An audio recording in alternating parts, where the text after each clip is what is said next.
ఓం మహాగణాధిపతయే నమః. ఓం గురుభ్యో నమః. ఓం శ్రీమాత్రే నమః. పరమేశ్వర స్వరూపమైనటువంటి జ్యోతిష, వాస్తు మరియు ఇతర అనేకమైనటువంటి శాస్త్రములను మనకు అందించినటువంటి మహర్షులకి నమస్కారం. హయగ్రీవ హయగ్రీవ హయగ్రీవేతి యో వదేత్ తస్య నిస్సరతే వాణి జహ్నుకన్యా ప్రవాహవత్. అరుణాం కరుణాతరంగితాక్షీం ధృతపాశాంకుశపుష్పబాణచాపాం అనిమాదిభిరావృతాం మయూకైః అహమిత్యేవ విభావయే భవానీం. శ్రీమాత్రే నమః. ప్రేక్షకులకి ఆ లలితాంబిక అమ్మవారి యొక్క అనుగ్రహం పరిపూర్ణంగా కలగాలని మనస్ఫూర్తిగా కోరుకుంటూ మనం ఈరోజు చెప్పుకోబోయే టాపిక్ ఏమిటంటే 19వ తేదీ నుంచి శుక్రుడు గురువుతో కలుస్తున్నాడు, వృషభ రాశిలో ఉన్న గురువుతో. కాకపోతే ఈ రెండు గ్రహాలు కూడా అస్తంగత్వ దోషంలో ఉంటున్నాయి. అయితే ఎప్పుడైతే ఈ అస్తంగత్వ దోషంలో ఈ యొక్క రెండు గ్రహాలు ఉంటూ మరలా ఈ కుజరాహువులు కలయిక ఉన్నప్పుడు ద్వాదశ లగ్నాల వారికి, ద్వాదశ రాశుల వారికి, లగ్నం తెలిస్తే లగ్నం నుంచి చూసుకోండి, లేదా రాశి కనుక తెలిస్తే రాశి నుంచి వీరికి ఎటువంటి ఫలితాలు ఉంటాయి, ఏ పర్టికులర్ అంశం మీద కాస్త జాగ్రత్తగా ఉండాలి అనేటువంటి విషయాలు తెలుసుకుంటూ, అదేవిధంగా అసలు జాతక చక్రం లేదు, లేదా నా దగ్గర ఎటువంటి నక్షత్రం తెలియదు కానీ పరిస్థితి ఇలా ఉంది అని అనుకునేటప్పుడు అమ్మవారి యొక్క నామాలలో ఏ నామాన్ని మీరు స్మరించినట్లయితే అద్భుతంగా ఉంటుంది అనేటువంటి విషయాన్ని మనం ఇప్పుడు తెలుసుకుందాం. కర్కాటక లగ్నము, కర్కాటక రాశి. కర్కాటకం వారి కనుక చూసుకున్నట్లయితే ప్రజెంట్ మీకు భాగ్యస్థానంలో కుజుడు రాహు యొక్క కలయిక, ఇక్కడ ఈ 19వ తేదీ నుంచి శుక్ర గురువుల యొక్క కలయిక ఉంది, కానీ అస్తంగత్వ దోషంలో ఉంది లాభస్థానంలో. దీనివల్ల ఏమిటంటే ఇది ఏం చూపిస్తుంది, దూర ప్రాంతాలకు వెళ్ళడం ద్వారా లేకపోతే హైయర్ ఎడ్యుకేషన్ ద్వారా కలిగేటువంటి ఒక మంచి మార్పుని, దూర ప్రాంతాలకు వెళ్ళడం ద్వారా ఒక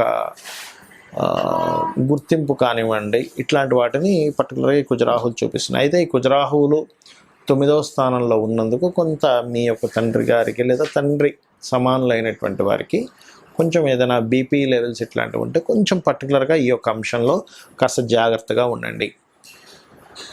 అదేవిధంగా పెద్ద మొత్తంలో సేవింగ్స్ మనీని తీసి ఏదైనా ఒక బిజినెస్ రిలేటెడ్ దానికి ట్రాన్స్ఫర్ చేసేటప్పుడు పర్టికులర్గా ఈ యొక్క రవి శుక్ర గురువులతో కాంబినేషన్లో ఉన్నందుకు జాగ్రత్త వహించండి. అదేవిధంగా మరొక విషయం ఏంటంటే ఇక్కడ చూసుకున్నట్లయితే ఈ మిథున లగ్నం ఏదైతే ఉందో, మిథున లగ్నం వారు మరియు ఈ యొక్క లగ్నాధిపతి ఎవరైతే ఉన్నారో, ఈ లగ్నాధిపతి ఉన్నటువంటి కాంబినేషన్ ఈ యొక్క కుజరాహులతో సంబంధం నుంచి బయటకు వచ్చాడు కాబట్టి, అంటే వ్యయాధిపతి బయటకు వచ్చాడు కాబట్టి లగ్నాధిపతి అయినటువంటి చంద్రుడు ఎవరైతే ఉన్నారో 2.5 రోజుల కోసం మారిపోతూనే ఉంటాడు ఈ యొక్క కర్కాటక లగ్నం వారికి. అయితే మిథున అధిపతి అయినటువంటి బుధుడు ఇంతకాలము భాగ్యంలో ఉంటూ, అంటే ఇన్వెస్ట్మెంట్స్ కారకుడు భాగ్యంలో ఉంటూ బయటకు వచ్చాడు కాబట్టి కుజరాహు మధ్య నుంచి ఇక్కడ నుంచి కొంతవరకు ఇంతకుముందు గతంలో జరిగినటువంటి కొన్ని మిస్అండర్స్టాండింగ్స్ కానివ్వండి, ఇటువంటివన్నీ కూడా తగ్గుతూ వస్తుంటాయి. కాకపోతే ఏదైనా దూర ప్రాంతాలకు వెళ్ళి అక్కడ కొంతవరకు ఎంజాయ్ చేస్తూ ఉంటారు కొంతమంది, గోవాకనో లేకపోతే కొన్ని ట్రెక్కింగ్ అంటూ ఉంటారు, అంటే కొండలు ఎక్కడమనో లేకపోతే రకరకాల జలపాతాల దగ్గరికి వెళ్ళడమో, అటువంటి ప్రదేశాలకు వెళ్ళినప్పుడు మాత్రం పర్టికులర్గా జల సంబంధించినటువంటి ప్రదేశాలకి ఎంజాయ్మెంట్ కోసం వెళ్ళేటప్పుడు మాత్రం పర్టికులర్గా కర్కాటక లగ్నం వారు కాస్త జాగ్రత్తగా ఉండాలి, గుర్తుపెట్టుకోండి. అయితే హైయర్ ఎడ్యుకేషన్ పర్పస్లో మీ యొక్క సంతానాన్ని విదేశానికి పంపించడానికి ఇది ఒక మంచి కాంబినేషన్. కొంత స్ట్రెస్ కూడా ఉంటుంది, దానివల్ల ఉండదని కాదు. ఈ యొక్క విషయాల్లో కొంత జాగ్రత్తగా ఉండండి.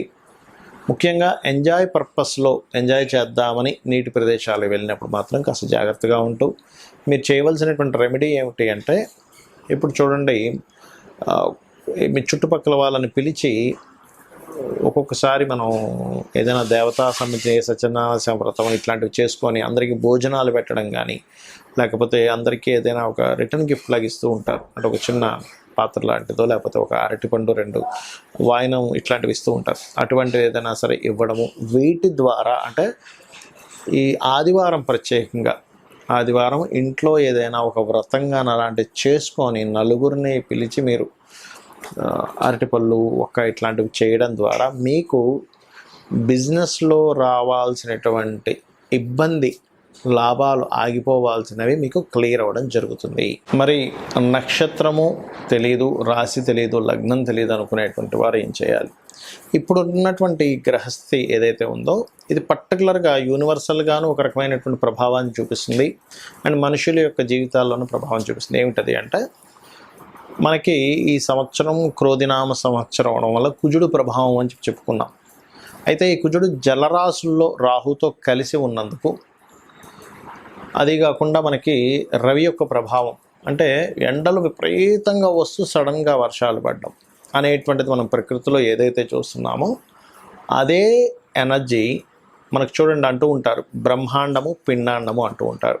కాబట్టి ఆ యొక్క బ్రహ్మాండంలో జరిగేటువంటిది ఎలాగుందో మనిషి యొక్క జీవితంలో కూడా దాని ప్రభావం పడుతూ ఉంటుంది.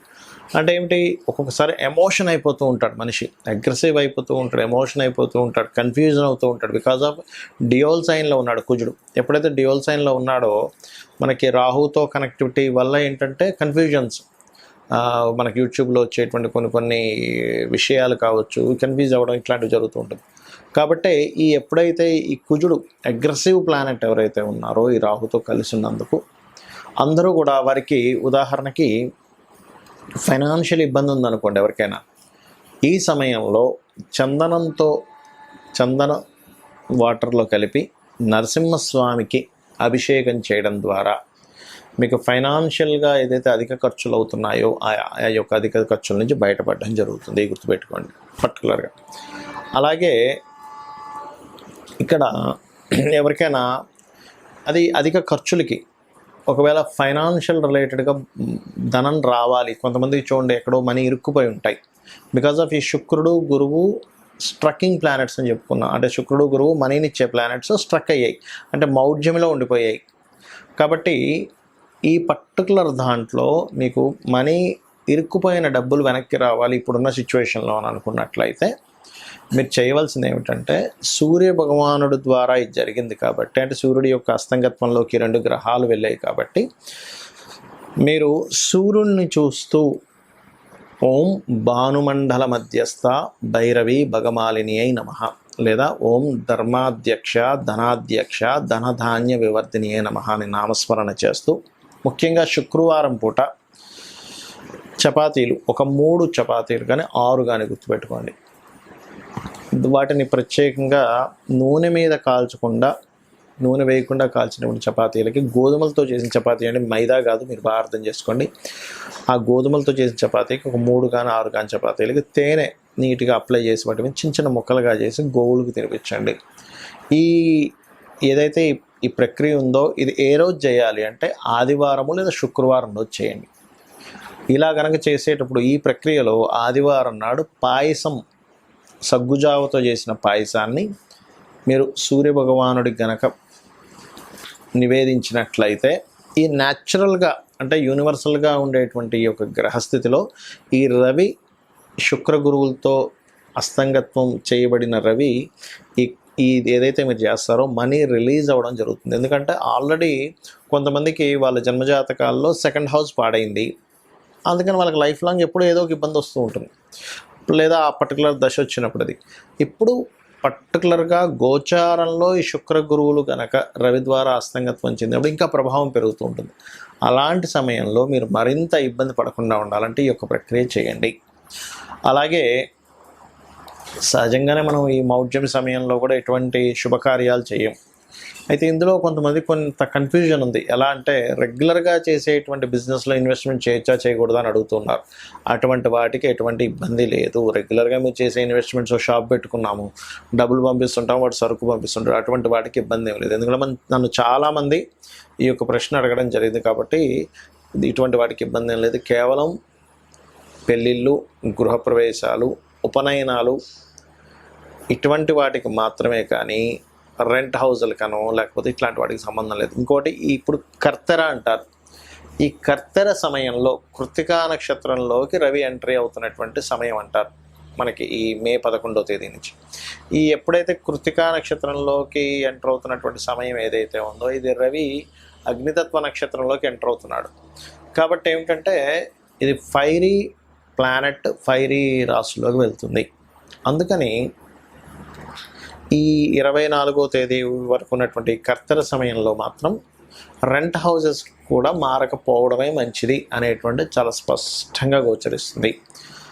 అయితే ఇక్కడ ఉన్నటువంటి ఈ planetary aspect and planetary positions ఏవైతే ఉన్నాయో పర్టికులర్గా వీటికి నేను ఇందాక చెప్పినటువంటి ఆ 2 రకాల మంత్రము, అదేవిధంగా గోవుకి గోసేవ చేయడము, మరియు వీలైతే కనుక సుబ్రహ్మణ్యేశ్వర స్వామి ఆరాధన ఎప్పుడైతే ఈ కుజరాహులు కలిసి ఉన్నాయో, ఎవరికైనా సరే గుర్తుపెట్టుకోండి, ఈ కాంబినేషన్ ఉన్నప్పుడు తెలియకుండానే కుటుంబ సభ్యుల్లోని అన్నదమ్ములతోని, అక్కచెల్లెలతో, లేకపోతే బావమరిది, లేకపోతే రిలేషన్స్లో కొన్ని కంబైన్డ్గా కొన్ని ఇవి ఉంటాయి, ఆస్తులు అవి ఉంటాయి. అటువంటి వాటిల్లో మీకు కనుక ఎటువంటి గొడవలు జరగకుండా బాగుండాలి అంటే సుబ్రహ్మణ్యేశ్వర స్వామి ఆరాధన చేయడము, లేదా మరి కొంతమందికి కోర్టు కేసెస్లో ఇరుక్కొని చాలా గందరగోళంగా ఉంటుంది ఈ కాంబినేషన్స్ ఉన్నప్పుడు. అలాంటప్పుడు ఏంటంటే పర్టికులర్గా మీరు వారాహి అమ్మవారి యొక్క అష్టోత్తరం చేసుకోవడము చేస్తూ ఉన్నట్లయితే రెగ్యులర్గా మీకు ఏదైతే ఇబ్బంది ఉందో ఈ ఆస్తి సంబంధించిన విషయం, ఈ గొడవలకు సంబంధించిన విషయంలో, ఎందుకంటే చాలామంది నాకు ఏమంటే నేను ఆ వారాహి చేసుకున్నాక నాకు ఈ ప్రాబ్లమ్స్ క్లియర్ అయ్యాయి అని చెప్తూ ఉంటారు. అదేవిధంగా మీకు కనుక 4వ అధిపతి 8వ అధిపతి కాంబినేషన్ మీ జాతకంలో ఉండే యాక్సిడెంట్స్ ఎక్కువ అవుతున్న వారు కూడా ఈ టైంలో కొంత జాగ్రత్తగా ఉండాలి. ఏదేమైనప్పటికీ కూడా నేను చెప్పినటువంటి మంత్రం చేసుకుంటూ, లేదా రోజుకు ఒక్కసారైనా ఉదయం లేదా సాయంత్రం లలితా అమ్మవారి యొక్క స్తోత్ర పఠనం చేసినట్లయితే అన్ని విధాలా బాగుంటుంది. శ్రీమాత్రే నమః.